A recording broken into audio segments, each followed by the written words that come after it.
This little talk comes in response to lots of news over the last year or so about the effects of AI, that it's going to take over the world and destroy us. A cheerful prospect. And also from seeing a few talks at different conferences about AI and teaching.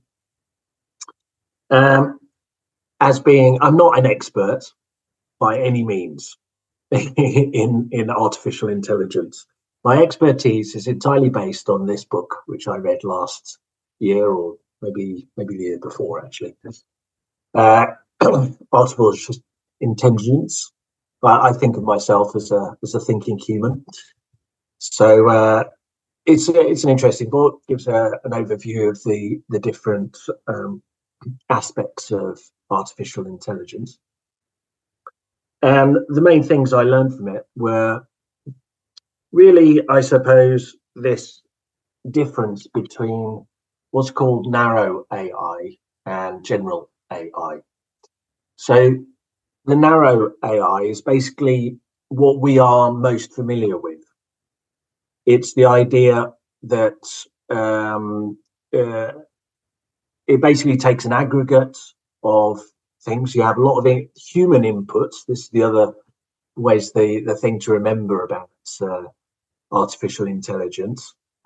The computer learns from human input. So I mean, I have a friend who's working on an artificial intelligence way of marking exam papers, writing papers. He's spent 20 hours a month at least for the last, I mean, he's been doing it for 4 or 5 years, I'm sure, maybe even more. So he marks up the papers first, then it feeds into this algorithm, which aggregates them and supposedly creates eventually some kind of accurate marking system for these exam texts, which would presumably help you improve your writing. The kind of things that we see in terms of other aspects like machine translation, these kind of things, they're based on basically doing one thing well. So you might be familiar with doing like these chess programs as well.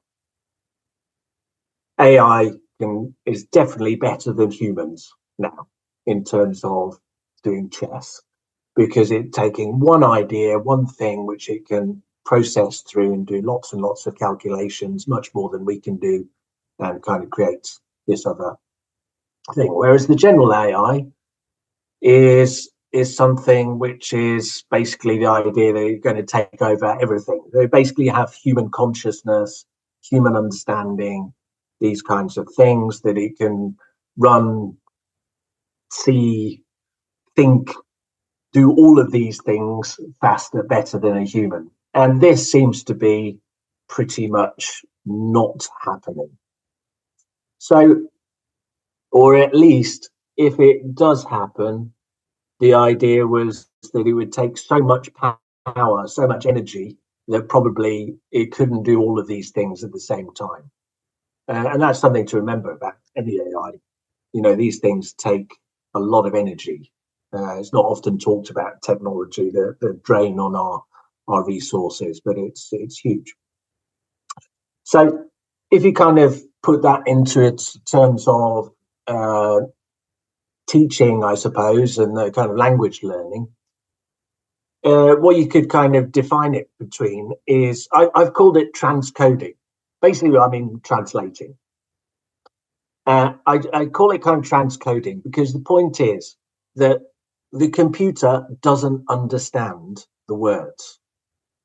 All it's doing is it's actually kind of using the idea of collocation in a way. So the closeness of words, the kind of, it's giving a code, a little kind of actual kind of, I mean, all computing is based on this kind of basic, binary codes to certain words, certain phrases, which it matches with other similar codes in the other language, and it matches these up.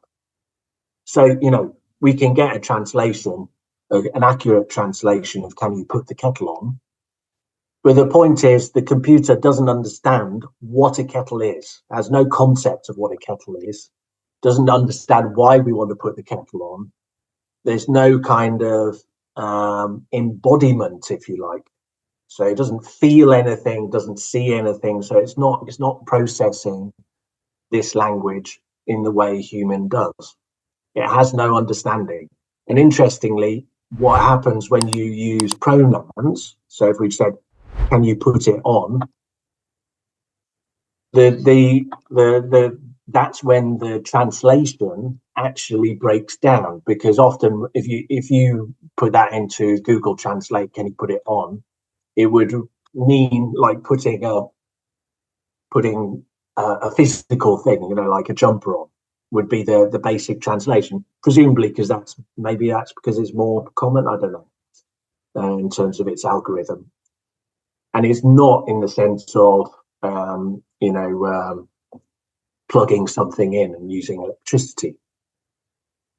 So this is a very important thing to bear in mind. If you think about planning,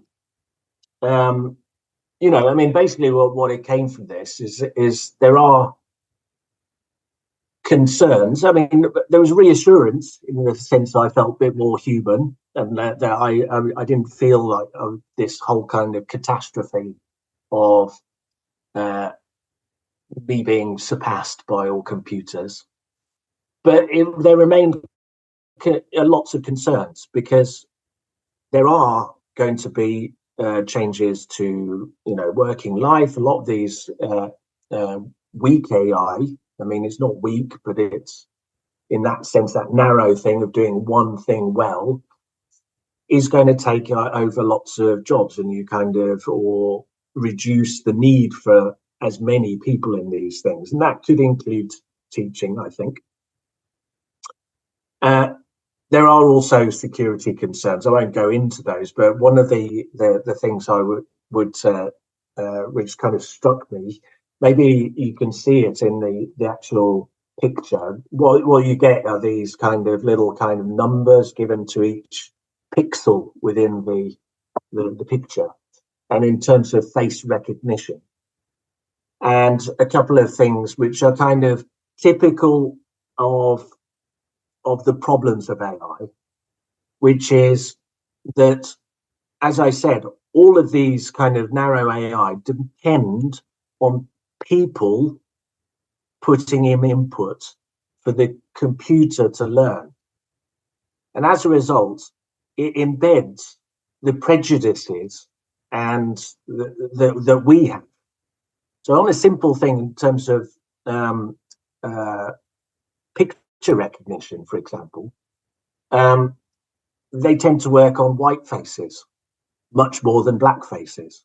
So actually, the recognition of black faces is much more poor. In terms of linguistics, the tendency is to re-embed things like sexism, kind of assuming that a doctor is a man and a nurse is a woman, for example, on a basic level.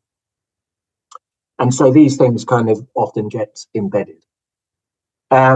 And so, we need to be aware of those things. And that's where I think we need to be thinking about in terms of, how we deal with these things.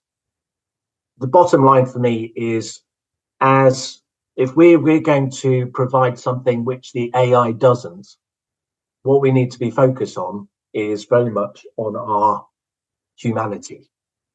And that is the idea that we're social animals. There's a reason why people come to class still. I mean, I know that there may be a kind of,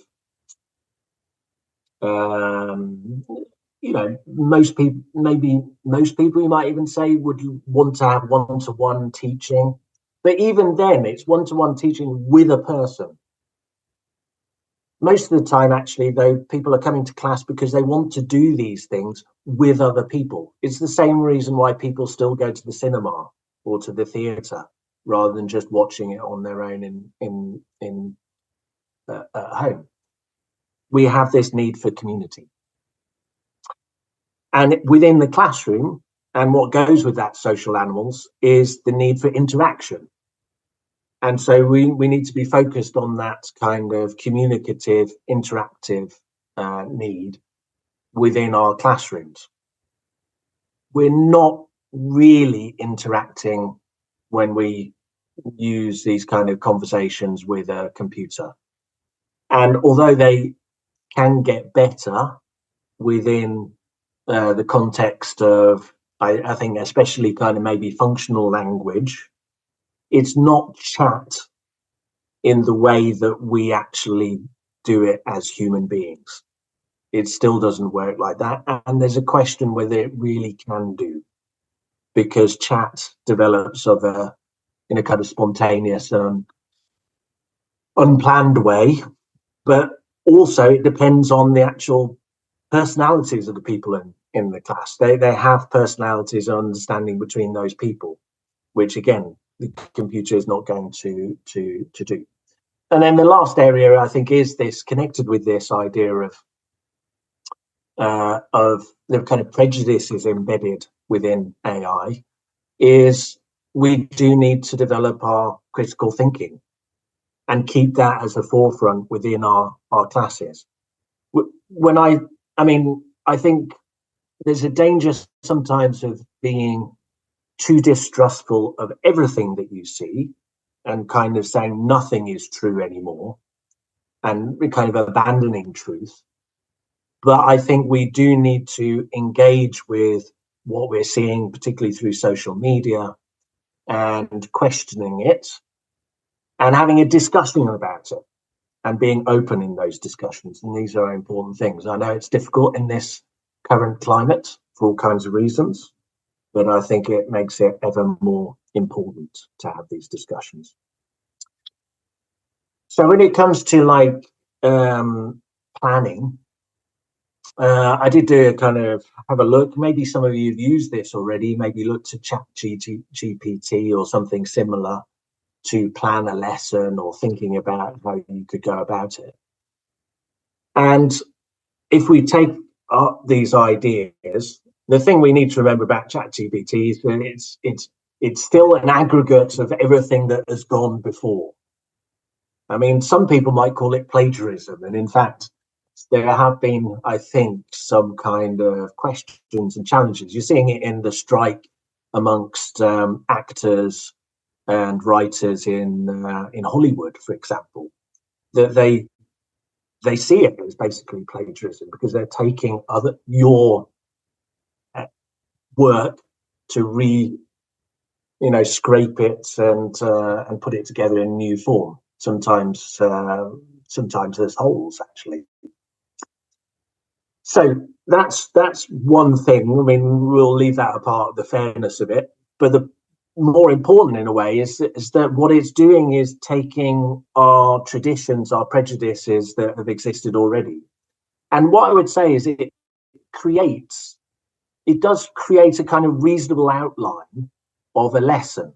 I mean, I did a few different practices with this, of different types of lesson. And what you get from doing it is getting kind of mixed skills. So there would be it would suggest doing some reading. There's lots of discussion, actually, it suggests doing within the class.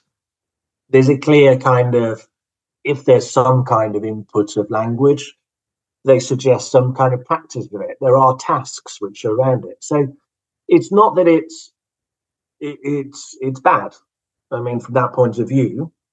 And I'm not against people kind of using it within a framework of thinking about how, as a guide to help them think about how they might plan. But as we'll see, there's kind of limits with it. The other aspect of it is where there is language suggested, certainly again of the ones I did, it's either a set of kind of narrow words, usually a lexical set of the very, very traditional type, which is all on the same topic, single words, usually nouns, as the kind of key words for content. And, or usually, actually, if you ask for a specific focus on grammar, I mean, in one sense, you might say it's a good thing that they don't necessarily include a grammar reference, but they will be very much focused on traditional grammar rules, the kind of traditional grammar practice types of things, which if you start from a grammar, you know, how can I teach the present perfect or the present continuous? Often what you'll find is they will have games and kind of unreal types of practices, very much as you see in many course books. And actually, you know, what we could consider is AI isn't, or how it's affecting us in terms of teaching is not so different to course books. And some of the criticism I'm going to make now is also maybe applicable to course books. So that's the thing to think about, is what it doesn't do. And the kind of key thing for me is that it doesn't, as unfortunately lots of material doesn't, it doesn't properly, I mean, firstly, the task might not be any good at the beginning, but where it has a task that we're maybe working towards within this plan, the language which is offered doesn't generally match actually what the students need to do within that task. There'll just be a set, as I say, a set of 4 or 5, maybe 10 words. I don't know. There might be a limit on it. Generally, little nouns, based on the content. Now, obviously, they're not totally useless, those words, but that's not how we do the task. To do any task, we need lots of other language, and it's often the words in between these content words that the students are struggling with. How do you use the word to fulfill your task? This is functional language, but it's also these kind of I don't know, mid-range frequent words, things like undermine, arise, lots of language like this. Connected with that is essentially that what I'm saying is the words that are given are not grammaticalized. So we don't see how they are used really, or put to use within the context that is being suggested. And actually that's quite difficult, I think, maybe for any kind of AI system to work out. Maybe I'm wrong, maybe it will develop, but certainly in the medium term, these are the areas where we might want to be focusing our attention. It suggests, as I say, it's got mixed skills. It'll say, why don't you use a text to talk about AI for the students to discuss?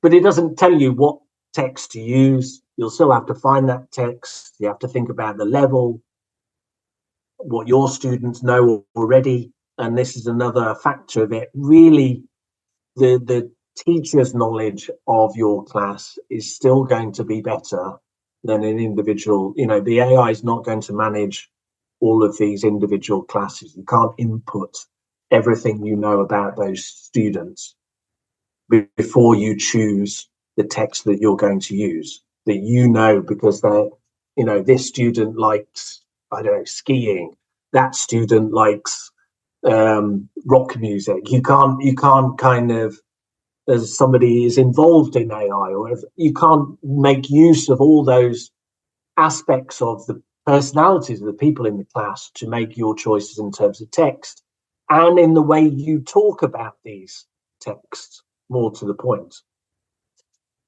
And ultimately, this is the thing, that this chat that we are familiar with, which I hope you're familiar with, in developing within a class, the kind of group dynamics of people making little jokes, referring to something that's happened before, talking about something they're going to be doing, these kind of management of the class, the working together, is not something which is provided.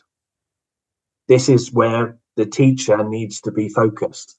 And actually, I think that kind of recycling of language which comes up, I mean, obviously there are, if we think of like Duolingo, for example, yes, that would have some kind of recycling process, but in a very, very narrow sense. It's not really conversation, and it's a way of learning maybe some basic vocabulary, but it's not wider than that. And what I'm talking about in terms of recycling is that kind of reuse of language from natural conversation and reusing it within natural conversation. The personalized example that you use because you know that person. These are the kind of focus that I think as teachers we need to have. So essentially what I'm arguing is, if we are going to stand out in a sense as teachers against this, the current artificial intelligence, Duolingo, whatever it is you're using outside the class, we need to make our classes more human. And that's the basic idea, more collaborative. And I do mean in terms of pair work, and that could include, for example, yes, working, tired, energized. I'm ignoring the chat now. But the collaborative could be, if we've got a kind of just a gap fill, I think actually doing it together is, I had the tendency when I was a bit younger where I would just get individuals to do the task, but then get them to compare their answers and discuss their answers. Actually, I think there's a value maybe just starting from the beginning, just doing it in pairs, and the students it's the start of that collaboration and talking through the learning, because students will have a discussion about the learning, whether they think it's right or wrong. You can still hear where the student is maybe not saying very much. You can question them in the feedback. We'll come to it later, etc. Thinking about this, yes, interaction, but it's making sure that this is more genuine communication. So it's moving away from these kinds of describing a picture type of communication, which is not real, and trying to maintain our tasks as opportunities where the students can share their actual thoughts, opinions, feelings. If they're going to be creative, at least playful and open in their playfulness. So writing stories, I think, is a good task. I think this is genuine communication, as opposed to kind of matching, pointing things out, listing things, these kind of things, which still, particularly at the lowest levels, predominates. And I would say this is especially at lower levels where some of these things we need to do. We need to stay focused on grammaticalized lexis, so staying focused on, here's the word that we're teaching, but how do we make use of that word? What is the phrase that we're going to use? Getting the students to think about how they would use it in their own lives, making that the record of how they use it. I would say, and again, I think this particularly is true of the lowest levels, we need more teacher-student interaction rather than correction. So, in a sense, being both teacher and human. So when the student says, I don't know, the apocryphal example is the student goes, "Oh, why were you late? Or how was your day?" Said, "I'm very bad. My mum braked her leg," and the teacher replies, "Broke, not braked." Okay, let's move on to page 7. And it's that kind of process of listening to them. Oh my gosh, broke a leg. That's terrible. And then engaging a little bit with the conversation to find out what happened, but using this also as kind of opportunity for learning that we need to focus on. So sometimes, for example, when the students have done an exercise, we're going through those answers, is maybe asking them some personalized questions, drawing out some extra examples, thinking about how they might want to be using them. So we're not just focused on the right and the wrong. What we're focused on is the communication. And going with that, I think, as somebody mentioned, is thinking about these open generative questions. I'm sorry, I didn't hear the discussion before about these kind of comprehension checking questions, but it's another talk really, but it's thinking about questions we ask about words which don't just test their basic meaning, but give opportunity for the students to expand and give different answers. So the example from a talk I've given elsewhere is, if we're asking the word, what does strike mean? Go on strike. We're not focused on, do you go to work? Are you happy? These kind of yes, no questions. We're more focused on why might somebody go on strike? Who might go on strike? What is the process? How do you go on strike? What do you do when you're on strike? These kinds of questions, which will be open. They're still testing the basic understanding, because students can't answer it correctly without knowing these kinds of questions. But what they develop are diverse. They're generating more language, where we can engage with students, and often they also engage with like little jokes the students make, etc. And that's basically it. Thank you very much.